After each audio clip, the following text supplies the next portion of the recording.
Daniel Persichella, que además es asesor legal de UDAP, es un estudioso realmente y vale la pena replantearnos cuestiones que tienen que ver con la verdad real y no con mentira. Es decir, este gobierno ha tenido la osadía de pasarse por encima la Constitución Nacional, los artículos 75 y 19, que exige la gratuidad y equidad, y tiene que ver también con lo que se ha hecho ya con respecto a este tema en el año 94. Recordemos lo que pasó en esa oportunidad, que no fueron, digamos, los que dicen ahora los cuca ni nada, fue nada más y nada menos Alfonsín y Carlos Saúl Menem. Ahí, el pacto, el famoso pacto de Olivos, que fue el que marcó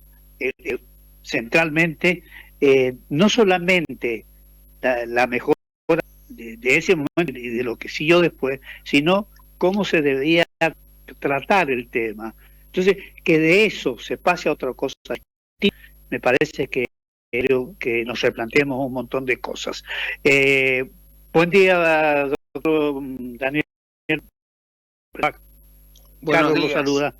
Buenos días. Saludos a ustedes. Bien, bien. Bueno, bien, bien. Bueno, dicho esto como presentación y digamos y en función de ese documento que usted ha hecho público y nosotros siempre lo tomamos para reflexionar y producir el debate, creo que da pie para que empecemos a transitar estos minutos a los efectos del conflicto, porque se está haciendo un daño muy fuerte a las universidades nacionales, ¿no?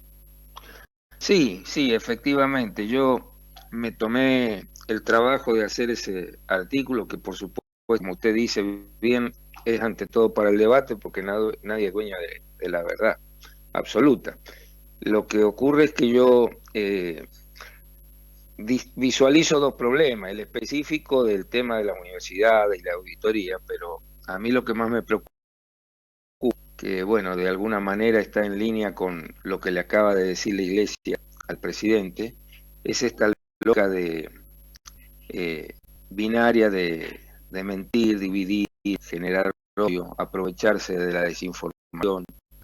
Y en este caso específico es lo que está ocurriendo, digamos, a caballo de imponer una política de ajuste a las universidades, que yo lo digo bien, en un punto, por dos veces lo digo en el artículo, yo no estoy diciendo que las universidades estén perfectas y que no hayan cosas que evaluar, cambiar, analizar, no digo eso, lo que digo es que no se puede a partir de una mentira construir algo que suena agradable para el desinformado, para el que tiene odio, que el problema es el otro, está en el otro, que cuando el Estado invierte en el otro le quita a él, este concepto, esta payasada de con la mía, ¿no? Con la mía. Bueno, todas estas instalaciones se hacen con una premeditada concepción de llevar a conclusiones mentirosas. Y acá está el ejemplo con el tema de las auditorías a las universidades. La ley universitaria tiene establecido el mecanismo de control de las universidades.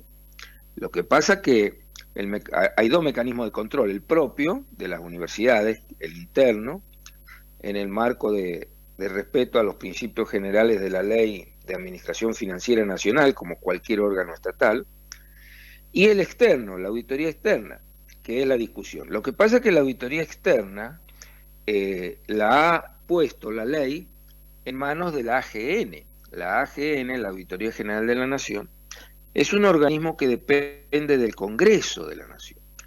Yo entiendo que lo ha hecho de esta manera porque es una manera de asegurar la autonomía institucional de los sindicatos, que es una garantía de la Constitución, no es un antojo, no es, quiero decir. Por eso yo digo, bueno, a ver, seamos sinceros, si esto es lo mismo que con el 14 bis, a Milei no le gusta el 14. Bueno, va a tener que hacer el trabajo político para modificar la Constitución, porque está en la Constitución. Yo no quisiera, pero bueno, digamos, si el hombre se lo plantea.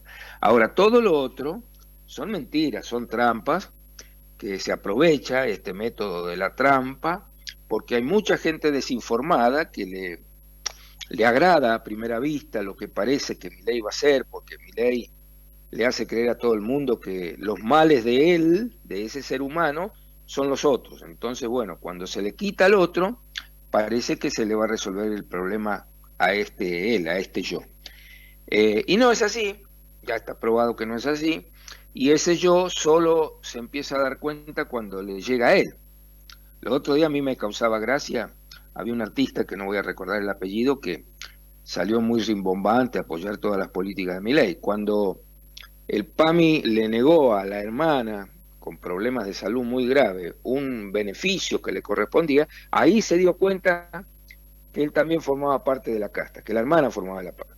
Quiero decir, este individualismo grosero que nos hace creer que todo está bien mientras no me toque. Ahora cuando me toque, entonces es complicado. Con el tema de la universidad, esta metodología perversa se está aplicando. Las universidades son auditadas, de acuerdo a la ley.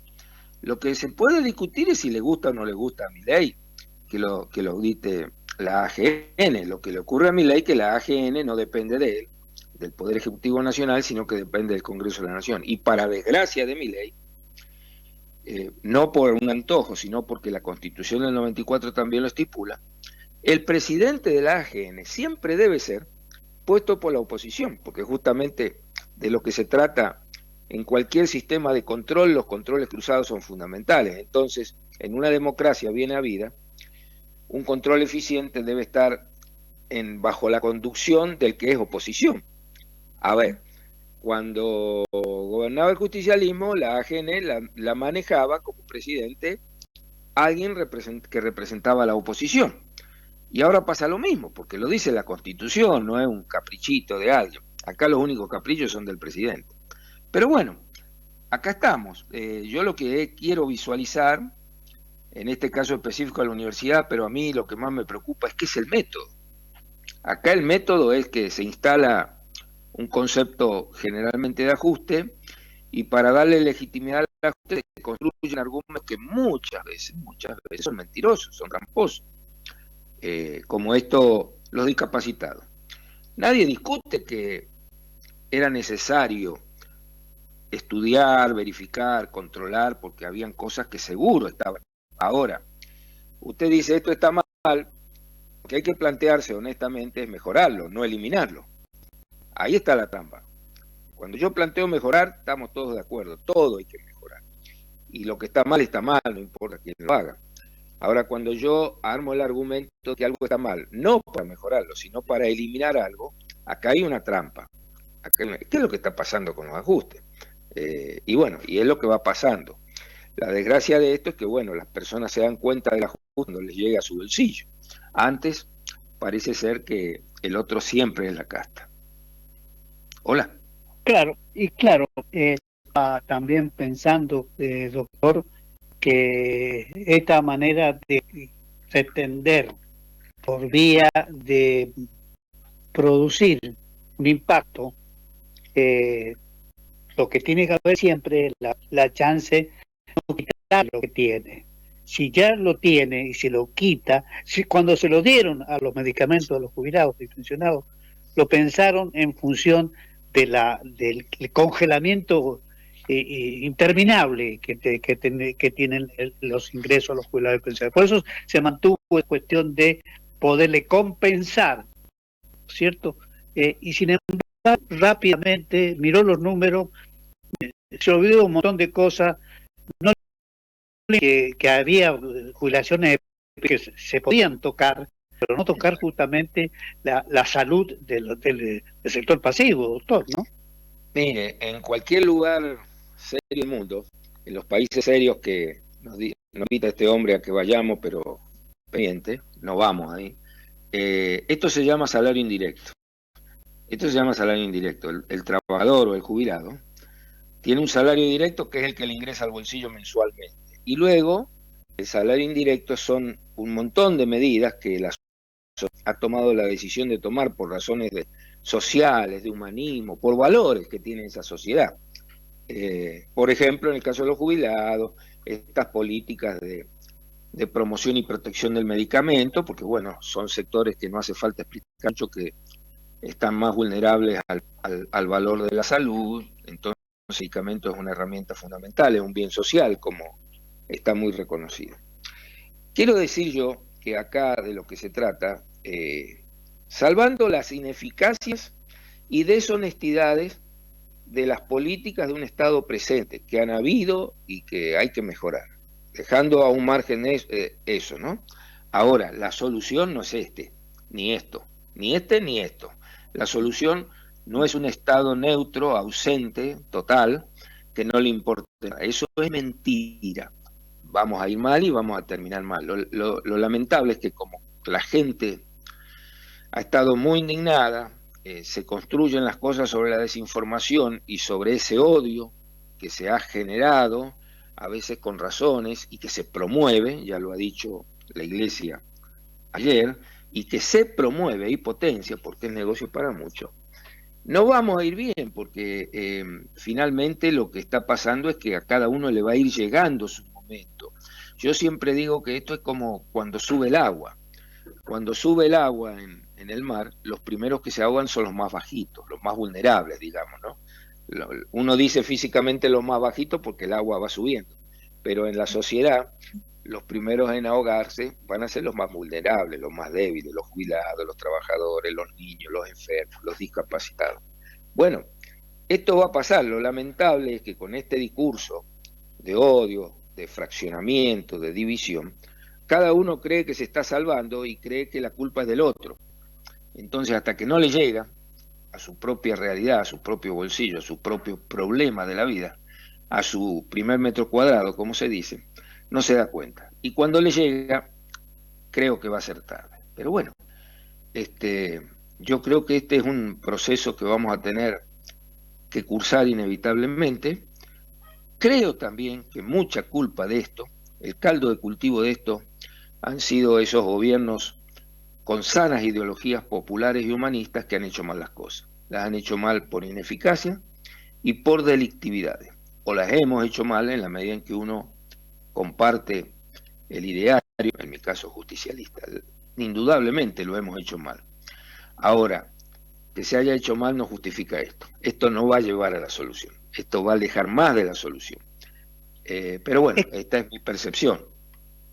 Es que cuando usted ataca o pretende atacar la solución, quitándole lo que tiene, no es gracioso esto. Es decir, Claro, es hacer la variante más fácil. es decir, cierro este grifo porque claro, no me conviene.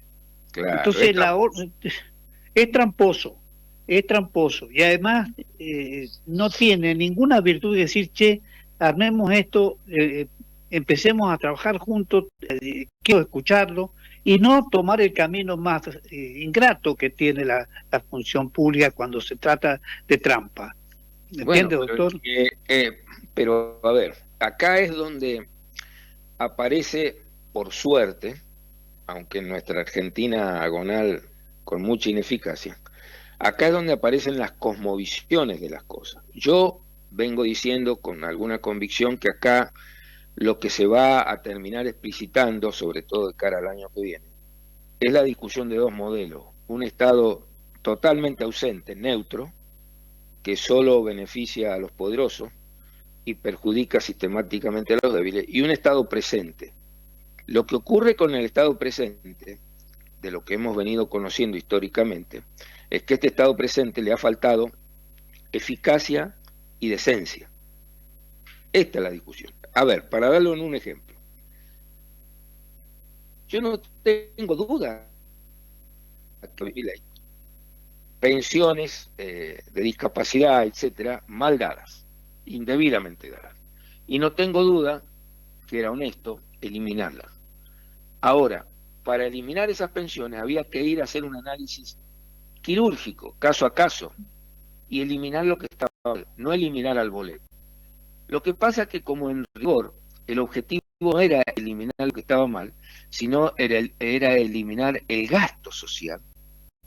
era el tema macroeconómico de que había que cuadrar, hacer ajustes y equilibrar a como dé lugar. Entonces, se argumenta que algo está mal, lo que es verdad, pero la solución no es cortar al boleo, sino específicamente ir a cortar lo que está mal. Y esto es lo que no se hizo, se cortó al boleo, en muchas cosas, como en medicamentos o tantas cosas. Probablemente todos sabemos y todos tenemos cerca nuestro a alguien que le ha estado dando una medicación con su obra social a un amigo, a un pariente o a alguien, y eso está mal. Ahora, hay que corregir ese caso. El otro, todos los que están mal.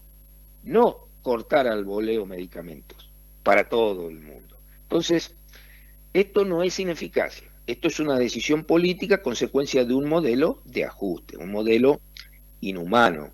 Ya digamos, el mensaje de la iglesia hay que leerlo con mucho detalle, ya se viene diciendo, hay que tomar esto que dijo la iglesia, hay que empezar a reflexionar esto que acaba de decir el Papa con el tema de la inteligencia artificial.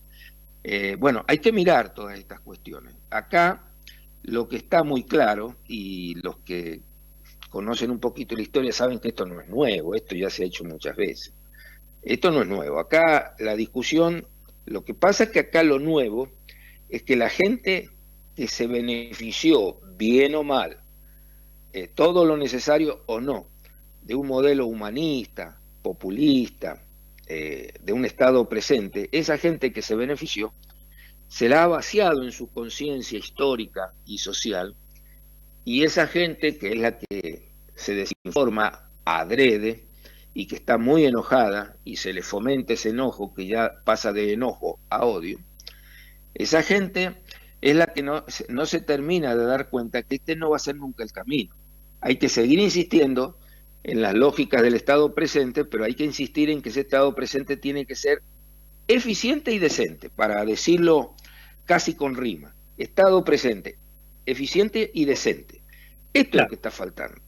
La Eh, eficiencia y la decencia. Y ahí, por supuesto que los principales responsables son los que gobernaron. Y cuando gobernó el justicialismo, indudablemente ha tenido gentes que lo representó mal, que fue ineficiente o que fue indecente. Bueno, esto hay que corregirlo. Ahora, esto no hace que el ideario humanitario, el ideario social, el proyecto político sea malo. Lo malo son las personas concretas y determinadas, porque la ineficacia y la delincuencia no se pueden atribuir a una idea, se atribuyen a seres humanos concretos y determinados por sus conductas concretas y determinadas. Esta es otra trampa. Esta es otra trampa en la que nos mete el discurso. O sea, no hay boliviano delincuente, no hay boquense delincuente, no hay justicialista delincuente. Hay una persona concreta y determinada que por lo que hizo es un delincuente. La claro, trampa está en que trasvasan la calidad de delincuencia al ideario. Esto es tramposo, acá se han sumado todos. Usted escucha claro. en cualquier lugar y en cualquier discurso que el objetivo fundamental para el año que viene no es ganar porque tengo este proyecto, sino ganarle a. Bueno, acá esto ya va mostrando la pobreza y va confirmando esta tesis mía de que se ha hecho esta picardía de trasladarle a ideas o a idearios calidades que corresponden a personas concretas y determinadas. El delincuente es delincuente y hay que ponerlo donde hay que ponerlo. Ahora, no Claro. se pasa esa calidad de delincuente a un ideario, a una ideología, a un proyecto político. Eso es tramposo. Pero les viene bien, les es fácil. Usted escucha acá, yo qué sé, a este diputado ahí que hay que ganarle el kirchnerismo. O sea, quiero decir, estas son mecánicas antidemocráticas. Usted tiene que ganar con proyecto político, con plan de gobierno, con ideario. El ideario del que quiere ganar tiene que ser mejor que otro ideario. Cuando agota Claro. esto en estas cualificaciones, esto demuestra la pobreza mental que se tiene. Pero bueno, están aprovechando hay un combo fatal, desinformación y odio. Esa bronca, esa frustración de mucha gente, con razón, con los gobiernos anteriores o con el anterior, si quiere concentrarlo. se va transformando en un discurso mentiroso y tramposo en odio. ¿Qué es lo que la Iglesia le ha dicho? Dejen de fomentar el odio. No Claro. vamos a ir bien, no vamos a terminar bien. Ya no es un problema de justicialistas, mileístas, macristas o radicales. No, es más grave. Nos vamos a llevar por delante el sistema democrático, nos vamos a llevar por delante las calidades humanas que tiene que tener cualquier sociedad. Es lo que yo pienso. Claro, y cuando decimos o marcamos lo que es la decencia, a ver, hacer cosas decentes constituye también que haya eficacia cuando el concepto de decencia lo coloca como lo coloca usted, esperando de que el resultado de todo lo que se haga en un proyecto va a ser positivo en mérito justamente a esto de ser decente y ser eficaz. Claro. A mí, nosotros nos valemos mucho, nosotros, la radio, nuestra producción, nos manejamos mucho con los contactos, por ejemplo, con Eugenio Semino, que es el defensor de la tercera edad, que es un nombre muy conocido. Sí. Bueno, es una persona que está muy de cerca, acompañando y demás, y se está dando cuenta que le están corriendo yo digo, entre comillas, clientes, los amigos, las personas, porque es un sector que no tiene, digamos, no tiene fuerza física, Claro. ni tiene cómo hacerse para moverse, es decir, no hay manera de movilizar a los jubilados así masivamente, pero habrá muchos en su casa que al menos están rezando para que las cosas les salgan bien. Entonces, Claro. cuando se hace este tipo de razonamiento, pensando que quitándole sin devolverle nada, sabiendo que le estás pagando menos, es decir, esto es perverso, es una cuestión muy, pero muy grave. Perdóneme que yo me defienda mucho a los jubilados, porque todos los que nos están escuchando, aquellos que se van a jubilar, les va a pasar lo mismo, Todos vamos les va a pasar lo mismo. Parece, no, al contrario, no tengo nada que perdonar. Yo creo que un sector vulnerable, el problema del jubilado, porque el niño también es vulnerable, pero el niño tiene tiempo, tiene esperanza. Claro. El jubilado no tiene tiempo. Es tremendo, es como usted dice, es la crueldad al poder.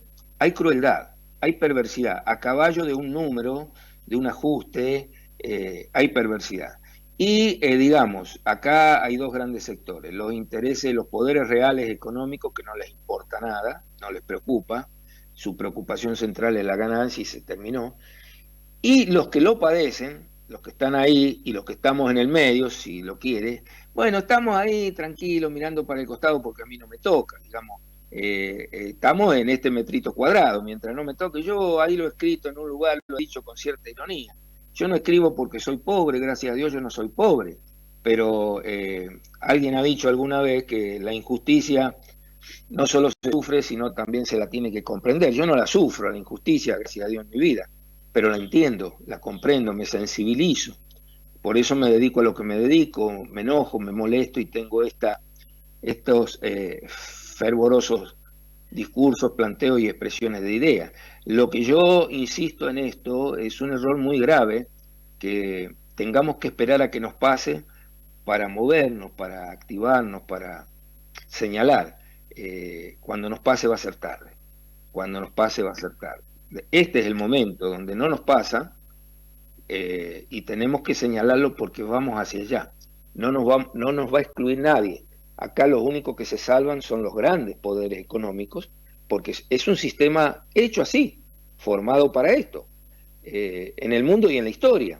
Por eso los países del primer mundo que tanto nos quieren vender, no tienen estas políticas. Los países del primer mundo tienen estados presentes.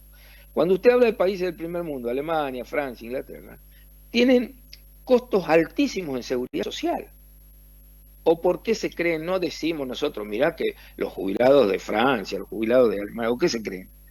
¿Quién les pone la plata? Pero, a ver, es tan grotesca la trampa neoliberal, este libertarismo dañino, malo, inhumano, cruel, es tan grotesco, pero bueno, yo sí reconozco, ha habido un caldo de cultivo, la indignación de mucha gente frente a un gobierno que por ideología da esperanzas y que no cumplió.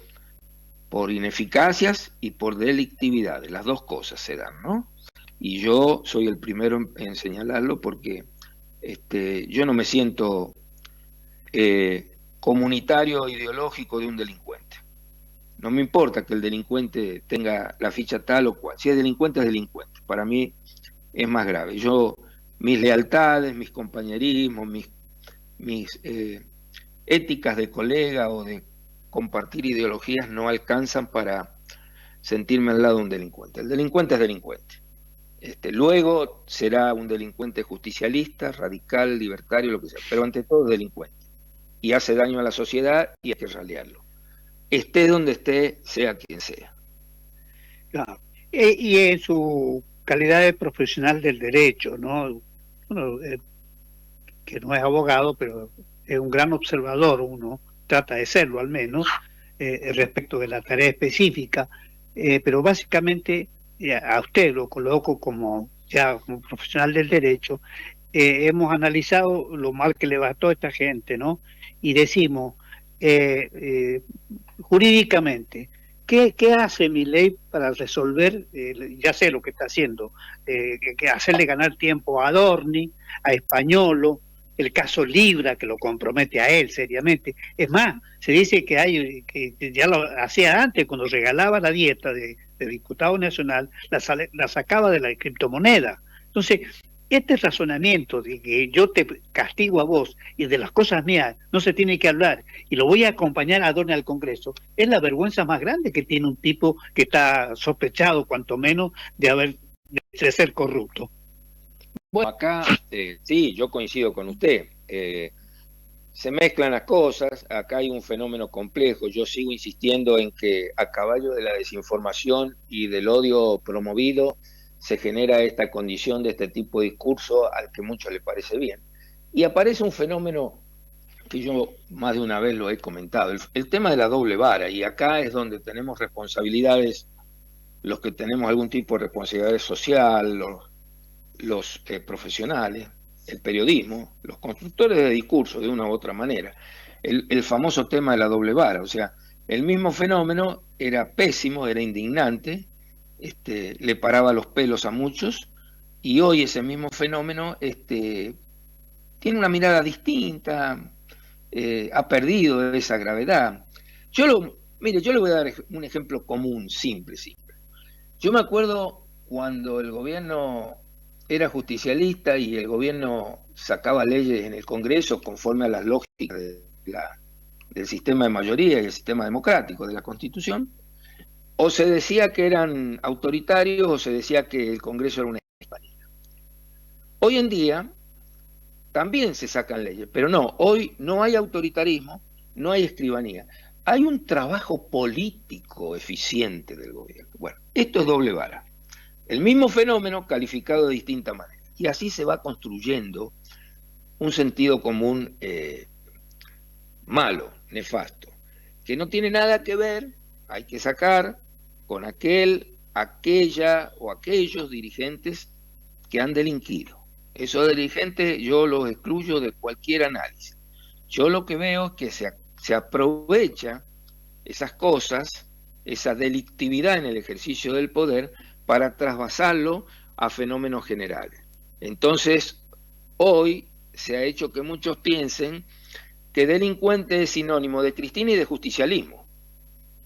Y la condición de delincuente siempre tiene que pegarse a conductas concretas y determinadas de un ser humano, 10, 100, lo que quieran, pero seres humanos concretos y determinados. No, la condición de delincuente no es una condición que se da en colectivos de ideas, agrupaciones. Por eso yo daba el ejemplo. Usted no puede predicar, los boquenses son delincuentes, los bolivianos son delincuentes. No. Habrá un boquense que se llama tanto y vive en tal lugar que es un delincuente, 2, 10, 100. Ahora, cuando usted trasvasa, que este es el que hace esta dirigencia política mediocre, que trasvasa y engaña a la gente, primero no es verdad.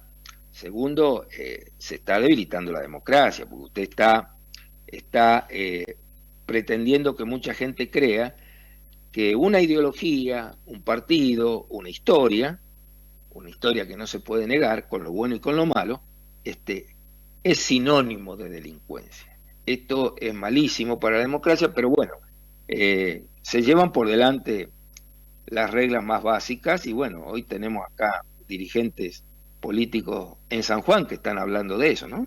Están hablando de todos estos conceptos para colegir y decir, no, no puede ganar el justicialismo, no puede ganar.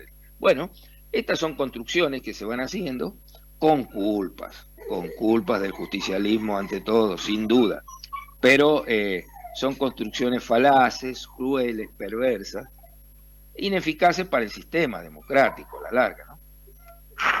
Que paguen justos por pecadores, no me parece la manera, ¿no? No. Yo creo, doctor, básicamente que ellos necesitan un discurso, porque como están haciendo las cosas mal y saben que las cosas las están haciendo mal, porque la repercusión la va a tener ya en las próximas, ya mismo. El Fondo Monetario Internacional está tomando medidas concretas de qué tiene que hacer la Argentina y seguir ajustando, ¿se entiende, no? Y me sí, parece que, pero que esto es absolutamente nuevo para que nos tiren $1.000 millones. Esto es la crónica del día, no es la que yo estoy inventando, doctor. sí, lo que Entonces, pasa es que, bueno, el poder de la construcción del discurso, en el que tenemos muchas responsabilidades sociales, los dirigentes, los profesionales y los medios, es muy fuerte, es muy fuerte. La gente se va a dar cuenta, pero va a ser tarde. A mí me preocupa eso. La gente se va a dar cuenta, pero va a ser tarde. Van a estar muchos con el agua al cuello y otros con el agua arriba de la mollera.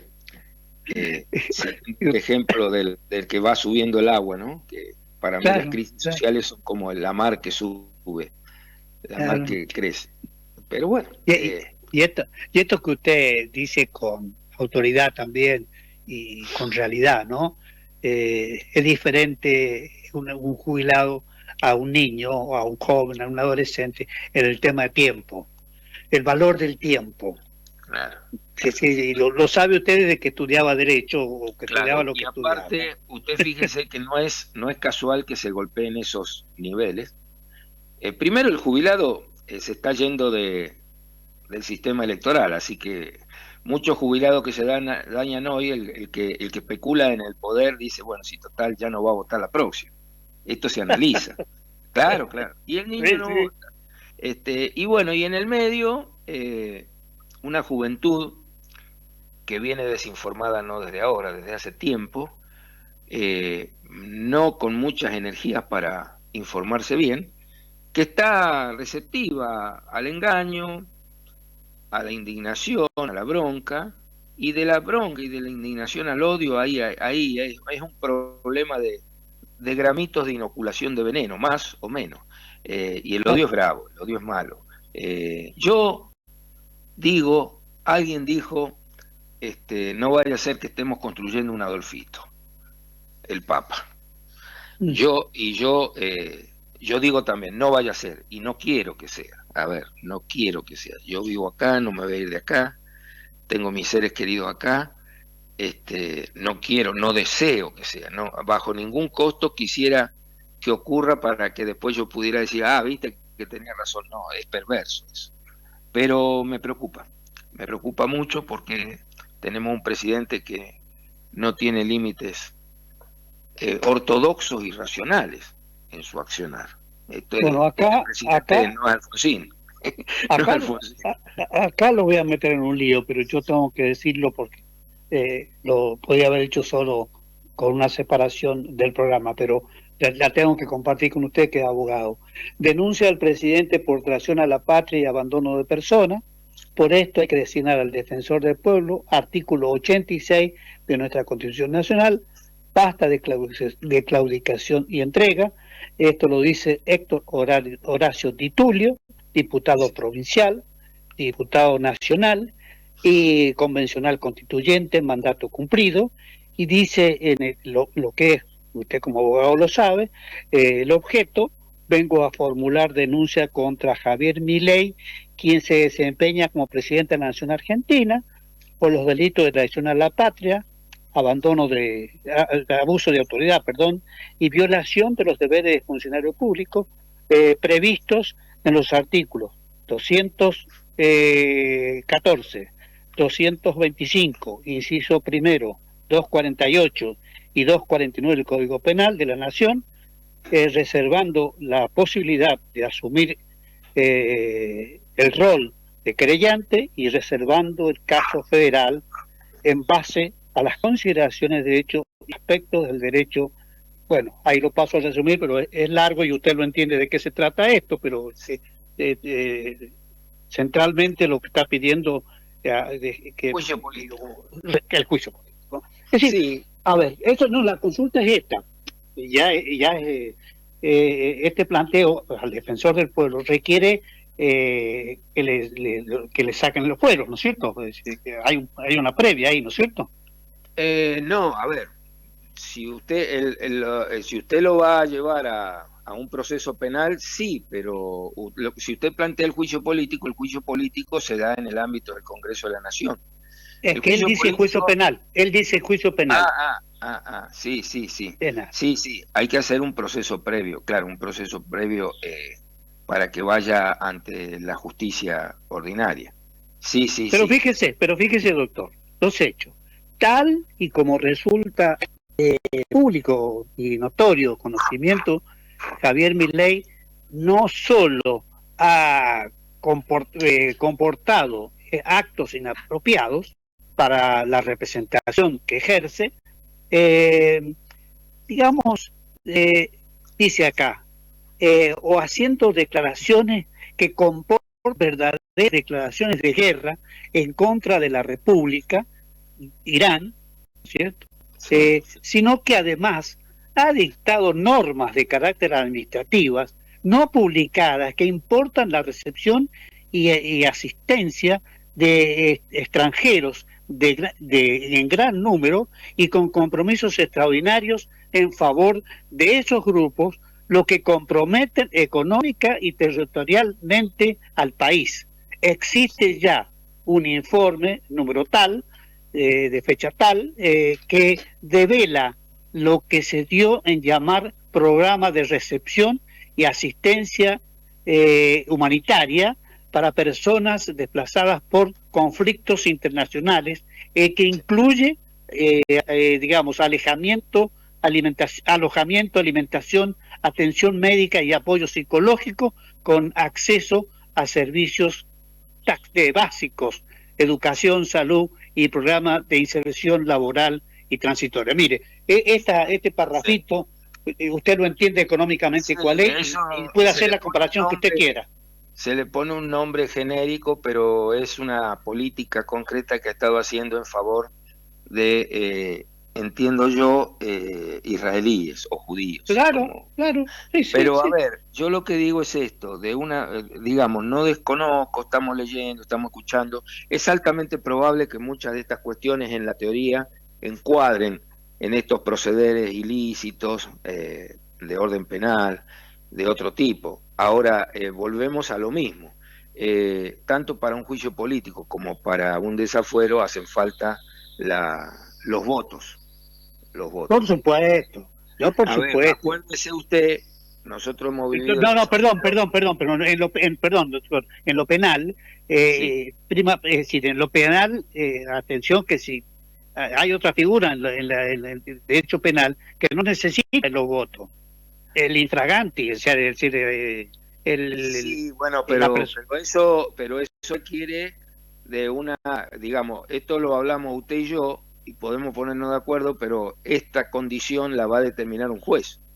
Entonces yo lo invito a usted imaginemos dónde va a estar el juez que va a tomar esa decisión. ¿Está bien? Me explico la realidad. Sí. Yo para no...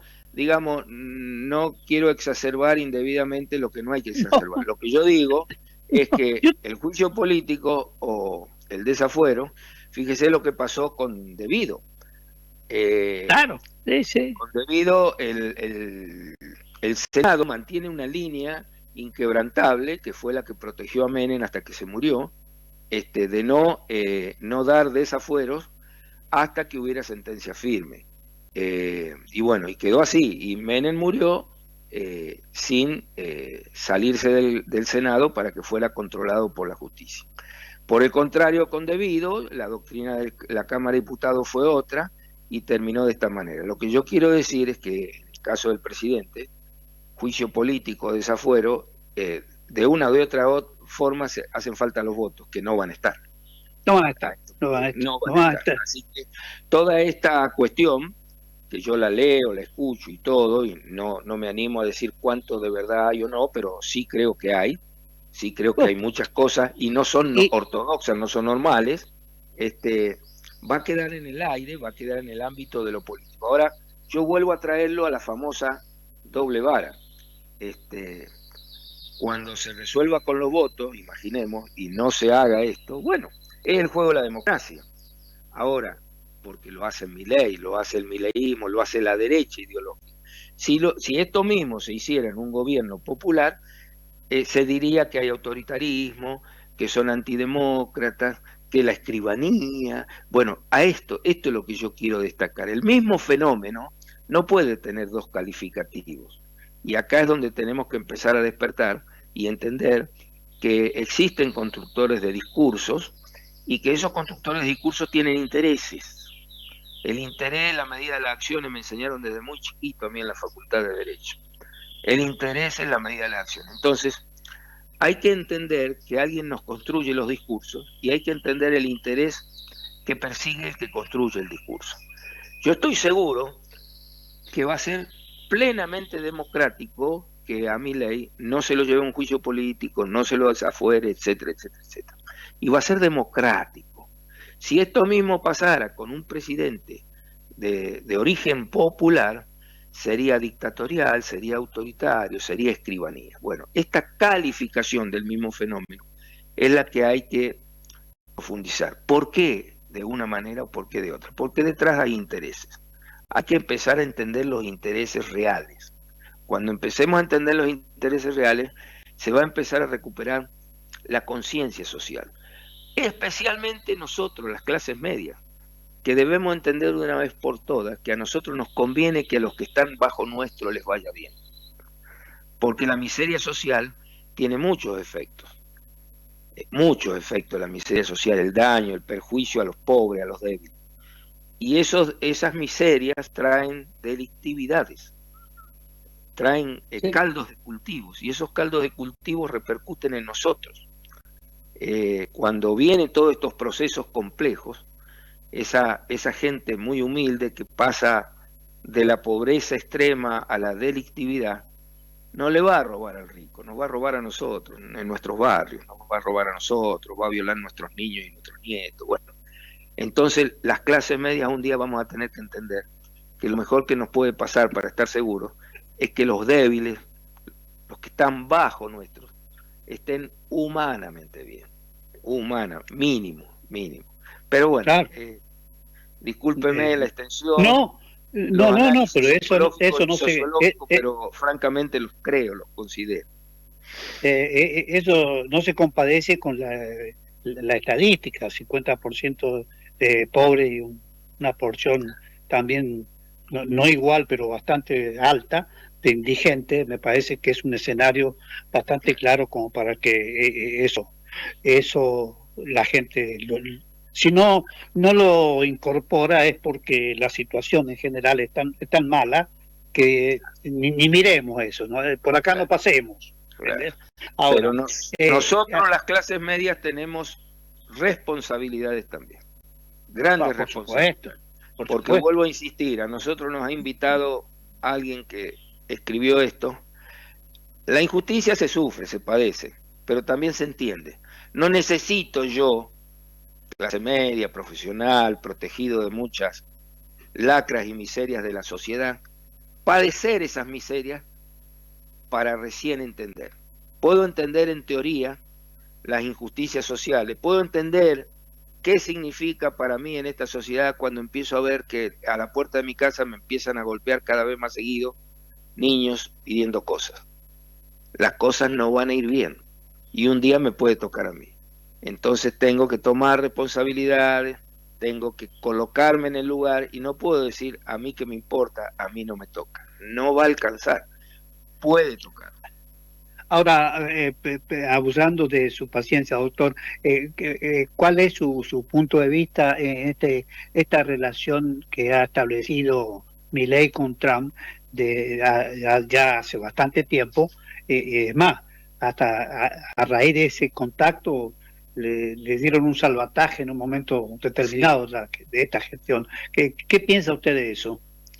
Bueno, mire, yo siempre he pensado que en política exterior debemos ser pragmáticos y ser pluripolares, digamos. Tenemos que negociar con todos al margen de ideologías y concepciones, sino negociar desde los intereses reales del comercio internacional y de las políticas internacionales que le convienen a los argentinos. Siempre he pensado esto. Ahora, frente a un personaje tan irracional como Trump, estoy más asustado, estoy más preocupado, digamos. A esta lógica pragmática que me ha llevado a pensar que siempre es bueno, si hay negocios con los yanquis, con los chinos, con los rusos, con Europa, siempre es bueno. En este caso, con esta peculiaridad no ortodoxa de un presidente yanqui que no está en sus cabales totalmente, lo vemos.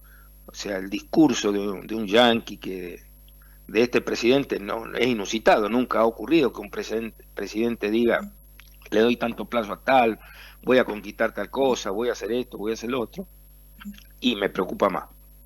Claro, Me preocupa claro, más. claro. No ideológicamente, Doctor, en política internacional no hay que tener ideología, hay que tener intereses. claro. Y de pronto ha tenido que revisar su comportamiento con China, por ejemplo, porque Claro, justamente Trump también claro. se reunió con Xi Jinping, así que estas cosas, si no... Porque habla a nivel mundial, pasa lo que pasa dentro de la sociedad. Trump tiene un discurso para los muy desinformados, para los muy fanatizados. Pero cuando a la hora de la realidad tiene que ir a acordar con China, porque según parece, el propio Estados Unidos es deudor de China. Entonces, claro. este cocorito de la lengua no es tan cocorito. Es para engañar a tontos como nosotros. Claro que sí. Doctor Daniel Presidente, muchísimas gracias por estos minutos. Creo que, no sé si me ha quedado algo, pero básicamente creo que el encuadre de su nota, que es extensa, pero que enjundiosa, me parece interesante para abrir justamente esto que usted ha dado a llamar siempre el mejor de los debates, que la gente me llame, me pida, y bueno, y usted está a Claro, disposición siempre. yo pongo al final una nota sincera y pícara, porque yo le quiero contar, para terminar, yo cuando escribo estas cosas, que las escribo desde mi absoluta imperfección, yo la disparo, debo tener en mis contactos más de 50 colegas suyos. En privado muchos colegas me felicitan, muchos colegas suyos me felicitan, en privado. Pero creo que usted y alguno que otro más, no sé si llega a 3, son los únicos periodistas que luego me llaman para debatir esto, para discutir esto, no para aseverar que yo digo la verdad, nunca, para discutir. Y esto también es un dato de la realidad. Estas son las cosas que son tan difíciles de discutir, usted me entiende, usted sí me entiende. Sí, absolutamente. Forma parte del problema. Yo siempre digo que ustedes tienen la gran virtud, los dueños de los medios son los dueños, los propietarios, y el periodista, de decidir de qué se habla y de qué no se habla. Esto es un tema a debatir. Bueno, estimado. Doctor, muchas gracias. Muchas mucho gracias. Gusto. Le agradezco como siempre. Igualmente. Bueno, con nosotros ha estado el doctor Daniel Persichella, como les decía, abogado, politólogo, pero además un estudioso de muchas cosas que creo de interés para los sanjuaninos,